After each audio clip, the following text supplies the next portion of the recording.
Hello students, welcome to our channel. আজ আমরা ভারতীয় সংবিধানের একটা গুরুত্বপূর্ণ টপিক নিয়ে আলোচনা করছি। সেটি হলো ভারতীয় সংবিধানের তফসিল সমূহ বা schedule of the Indian constitution. আমরা সবাই জানি ভারতের সংবিধান 1950 সালে 26শে জানুয়ারি কার্যকর হয়। সেই সময় মূল সংবিধানে ভারতে 8টি তফসিলি ছিল। বর্তমানে 12টি তফসিলি হয়েছে। চলো সেগুলো দেখে নেওয়া যাক।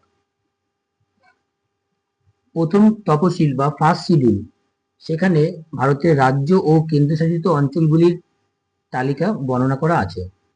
দ্বিতীয় তফসিল বা সেকেন্ড শিডিউল, সেখানে রাষ্ট্রপতি, উপরাষ্ট্রপতি, স্পিকার, ডেপুটি স্পিকার, সংসদ সদস্য, সুপ্রিম কোর্টের বিচারক এবং অন্যান্য উচ্চ কর্মকর্তাদের বেতন নিয়ে আলোচনা করা আছে।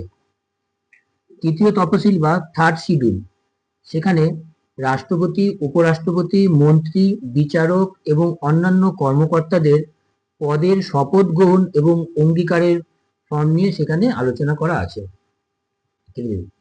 চতুর্থ তফসিল বা ফোর্থ শিডিউল, এখানে রাজ্যসভা ও কেন্দ্রশাসিত অঞ্চলগুলির আসন বরাদ্দের পদ্ধতি নিয়ে ব্যাখ্যা করা আছে। পঞ্চম তফসিল বা ফিফথ শিডিউল, এই ক্ষেত্রে তপশিলি অঞ্চলের প্রশাসন ও তাদের নিয়ন্ত্রণ নিয়ে আলোচনা করা আছে। ষষ্ঠ তফসিল বা সিক্স শিডিউল, এখানে আসাম, মেঘালয়, মিজোরাম এবং ত্রিপুরার তপশিলি অঞ্চলগুলি এবং তাদের প্রশাসনিক ব্যবস্থা নিয়ে আলোচনা করা আছে। সপ্তম তফসিল বা সেভেন শিডিউল, এই ক্ষেত্রে কেন্দ্র ও রাজ্যগুলির মধ্যে ক্ষমতার বন্টন নিয়ে আলোচনা করা আছে। অষ্টম তফসিল বা এইট শিডিউল, এই ক্ষেত্রে ভারতের স্বীকৃত ভাষাগুলির তালিকা নিয়ে আলোচনা করা আছে।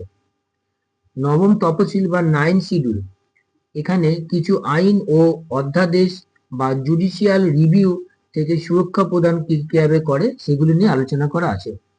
দশম তফসিল বা টেন শিডিউল, এক্ষেত্রে দলত্যাগ বিরোধী আইন নিয়ে আলোচনা করা আছে। একাদশ তফসিল বা 11 শিডিউল, এখানে পঞ্চায়েতি রাজ সংস্থাগুলির কার্যাবলী নিয়ে আলোচনা করা আছে। দ্বাদশ তফসিল বা 12 শিডিউল, এক্ষেত্রে পৌরসভাগুলির কার্যাবলী বর্ণনা করা আছে। এই প্রত্যেকটি শিডিউল তোমরা খেয়াল করবে, যে কোনো কম্পিটিটিভ এক্সামের জন্য অতি গুরুত্বপূর্ণ এবং এর উপর সংবিধানের মেরুদণ্ড নির্ভর করছে। আর ভিডিওটি ভালো লেগে থাকলে লাইক করবে, সাবস্ক্রাইব করবে, বন্ধুদের মধ্যে শেয়ার করবে।